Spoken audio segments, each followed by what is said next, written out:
प्रधानमंत्री Narendra Modi ITPO centre राष्ट्र को समर्पित कर रहे हैं। ज्ञानवापी पे सुनवाई लगातार जारी है और इस बीच हमारे साथ ज्योतिष पीठ के शंकराचार्य स्वामी अविमुक्तेश्वरानंद स्वामी जुड़ गए हैं, उनसे सीधे बातचीत करेंगे।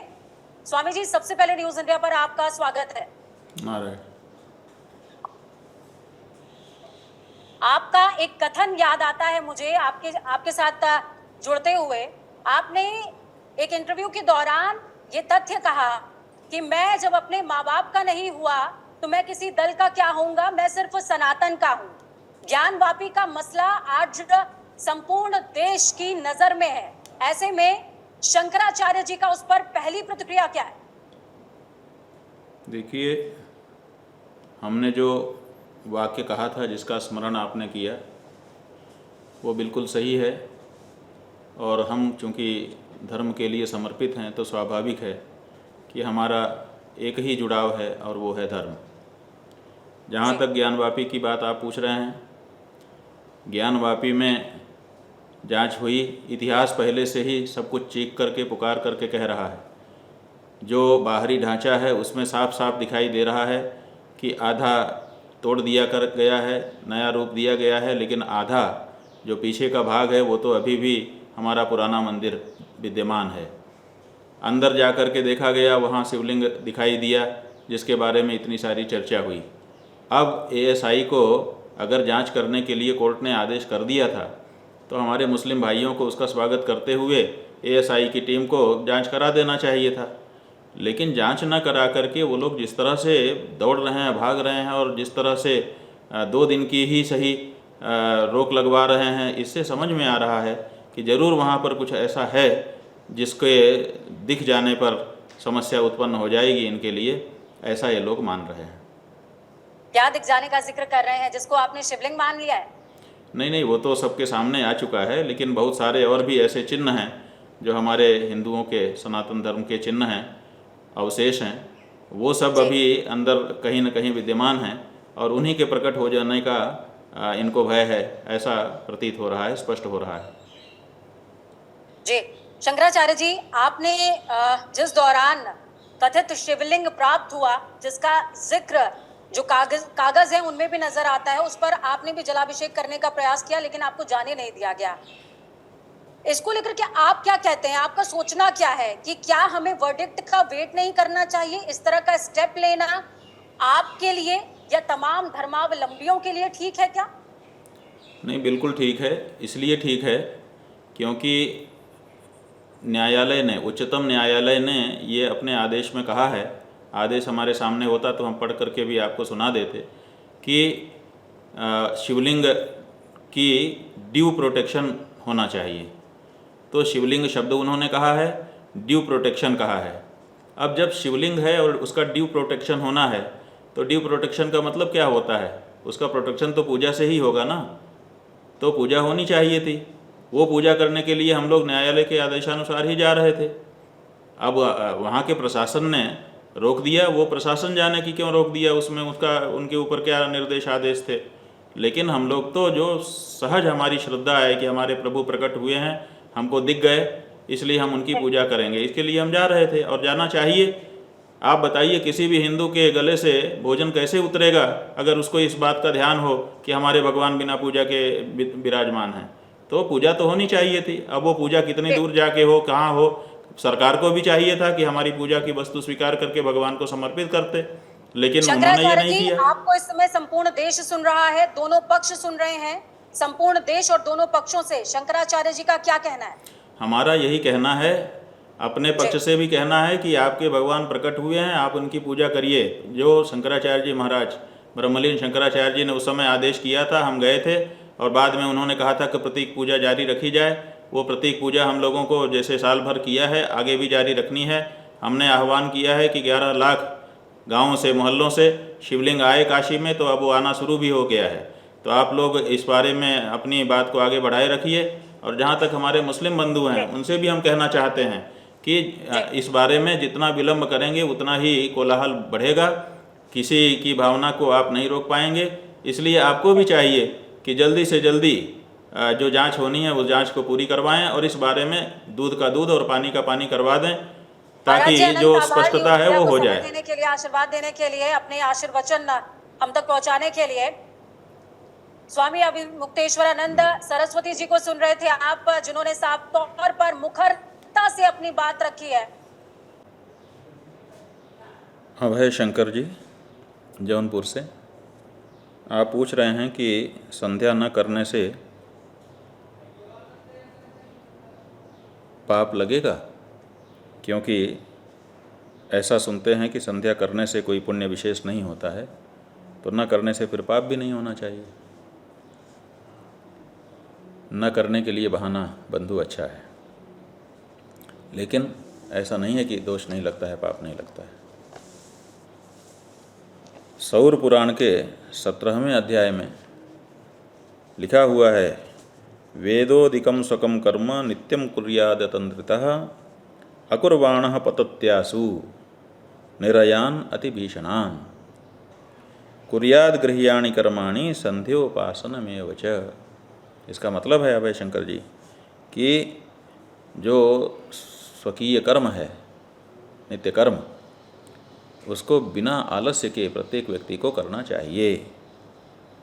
अगर नहीं करेगा अकुर्वाणः, तो बताया पतत्यासु निरयान अतिभीषणान, वो शीघ्र ही अतिभीषण नरकों में गिरेगा। कुर्याद गृह्याणि कर्माणि संध्योपासन में उच्च, और संध्योपासन उसी में सम्मिलित है जिन कर्मों के न करने से भीषण नरकों में पतन की बात कही गई है। इसलिए ब्राह्मण के लिए संध्या अनिवार्य वस्तु है, नहीं करेगा तो पतित हो जाएगा। 3 दिन तक अगर लगातार संध्या न करे तो सशूद्रवद बहिष्कारी है सर्वस्मात् द्विज कर्मणः। जैसे शूद्र को द्विज कर्म से बाहर कर दिया जाता है, वैसे ही 3 दिन तक संध्या न करने वाले को बाहर कर देने का नियम है। तो ऐसी परिस्थिति में दोष नहीं लगता है, ऐसा नहीं है। दोष लगता है, पाप लगता है, और बिना किसी आलस्य के प्रतिदिन संध्या वंदन ब्राह्मण को करना ही चाहिए। माने ब्राह्मण का मतलब यहाँ केवल उपलक्षण है, द्विजातियों को जिनके लिए संध्या कर्म विहित है उनको करना ही चाहिए। देवेंद्र कुमार स्वामी नरसिंहपुर, आपका प्रश्न सामने है। हम सभी की ओर से पूछ रहे हैं, जो भी व्यक्ति भगवान शिव का अभिषेक करते हैं तो उन्हें तो उसका पुण्य मिलता ही है, परंतु क्या जो व्यक्ति या भक्त आसपास उपस्थित रहकर भोलेनाथ के अभिषेक का दर्शन करते हैं तो उन्हें क्या पुण्य मिलता है? ये आपका प्रश्न है। देवेंद्र कुमार स्वामी जी, हमारे यहाँ ये सनातन धर्म की विशेषता है कि सनातन धर्म में भगवान की आराधना उपासना सस्ते से सस्ते में और महंगे से महंगे में हो सकती है। मतलब गरीब से गरीब आदमी भी भगवान की पूजा का पूरा फल प्राप्त कर सकता है, और अमीर से अमीर आदमी भी कितनी ही पूजा कर ले उसको कुछ न कुछ कमी बनी रहेगी कि ये कमी रह गई। यही सनातन धर्म की विशेषता है। यहाँ अहंकार कोई करे तो वो टूट जाता है, और श्रद्धा करे तो पूरी हो जाती है। क्या मतलब है? मतलब ये है कि जब कोई व्यक्ति भगवान शिव का रुद्राभिषेक या किसी देवता की पूजा करता है तो उसको स्वाभाविक है कि पूजा की फल है वो तो उसको प्राप्त होगा। लेकिन जो लोग उसको देखते रहेंगे बैठ करके, उनको क्या फल मिलेगा, ये आपका प्रश्न है। तो हम बताना चाहेंगे कि हमारे यहाँ नियम है कि अशक्तौ कारयेत् पूजां दद्याद् वार्चन साधनम दानासक्तौ सपर्यांतम पश्येत् तत्परमानसः। इसका मतलब है कि जो व्यक्ति पूजा कर सकता है उसको तो पूरी पूजा करनी चाहिए। जो पूजा नहीं कर सकता है, वो पूजा कोई व्यक्ति कर रहा हो तो उसको सामग्री का सहयोग करे। अगर सामग्री का सहयोग करने की भी शक्ति नहीं है तो वहाँ पर पूजा जब हो रही हो उस समय जा कर के शुरू से अंत तक पूजा को देखे, तो पूजा के देखने वाले को भी वही पुण्य फल मिलता है जो फल पूजा करने वाले को मिलता है। इसलिए जो लोग बैठ करके पूजा अभिषेक का दर्शन करते रहते हैं, उनको क्या फल मिलता है क्या नहीं। पूजा करने वाले को जो फल मिलता है ठीक वही फल पूजा का दर्शन करने वाले को, अभिषेक का दर्शन करने वाले को भी मिल जाता है। इसलिए बिल्कुल जहाँ पर पूजा करने का अवसर हो वहाँ पूजा करिए, और अगर आपके पास वो सामर्थ्य और शक्ति अवसर उपलब्ध ना हो तो जहाँ पर पूजा हो रही हो बैठ करके पूजा का दर्शन करिए, आपको पूजा करने का ही फल प्राप्त होगा। श्रीमती रंजना शुक्ला, पंचक्रोशी, काशी। रंजना शुक्ला जी, आपने प्रश्न किया कि शंकर जी पर बेलपत्र चढ़ाने का ज़्यादा महत्व है या शमी पत्र चढ़ाने का, क्योंकि कुछ पंडित जी बताते हैं कि एक शमी पत्र 1000 बेलपत्र चढ़ाने के बराबर होता है। ऐसी स्थिति में बताएं कि क्या चढ़ाना चाहिए, बेलपत्र या शमी पत्र। तो देखिए, भगवान शिव को बिल्वपत्र पसंद है, शमी पत्र भी पसंद है। आपके पास उपलब्धता किस पत्र की है? बिल्वपत्र अगर उपलब्ध हैं तो बिल्वपत्र अच्छा है भगवान की पूजा के लिए। शमी पत्र उपलब्ध हैं तो शमी पत्र अच्छे हैं पूजा के लिए। हाँ, जहाँ पर महात्म्य तुलनात्मक रूप से बताया गया है वहाँ ये बताया गया है कि बिल्वपत्र से अधिक पुण्य फल शमी पत्र चढ़ाने से होता है। तो सबको शमी पत्र उपलब्ध नहीं है। बिल्वपत्र तो पूरे देश में सर्वत्र उपलब्ध हो जाता है, लेकिन शमी पत्र सबको उपलब्ध नहीं होता है। तो कम उपलब्धि होने के कारण इसका प्रचलन कम है। अन्यथा शमी पत्र चढ़ाने से भी बहुत ही पुण्य मिलता है। आप पूछ रही हैं कि क्या चढ़ाना चाहिए, हम कहते हैं दोनों चढ़ाइए, बिल्वपत्र भी चढ़ाइए और शमी पत्र भी चढ़ाइए। अगर दोनों आपको उपलब्ध हैं तो भगवान की दोनों ही पत्र से पूजा करिए। मूल बात क्या है? मूल बात यह है कि श्रद्धापूर्वक भगवान के प्रति समर्पण किया जाए। जो सामग्री उपलब्ध है वो उतनी महत्वपूर्ण नहीं है, महत्वपूर्ण है आपकी श्रद्धा। तो इसलिए श्रद्धा से जो कुछ उपलब्ध सामग्री है उससे भगवान की पूजा अर्चना करिए। संजय पाठक जी, छपरा भेल्दी, ये कहाँ पर है हमको नहीं पता है। आपने जो लिखा है पता अपना, छपरा भेल्दी से संजय पाठक जी, आपका प्रश्न हमारे सम्मुख है।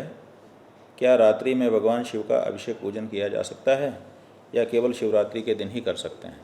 तो हम आपको बताना चाहेंगे कि शिव जी का दरबार जो है वो 24 घंटे खुला रहता है। उनके यहाँ कहाँ रात और दिन होता है। इसलिए भगवान की पूजा जिस समय आप करना चाहें कर सकते हैं।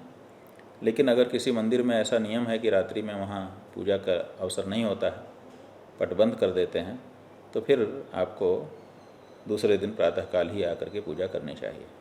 लेकिन जहाँ पर ऐसी कोई नियम विधि नहीं बनी हुई है वहाँ आप रात्रि में भी भगवान शिव का अभिषेक पूजन कर सकते हैं, इसमें कोई बाधा नहीं। नारायण। प्रश्न प्रबोध।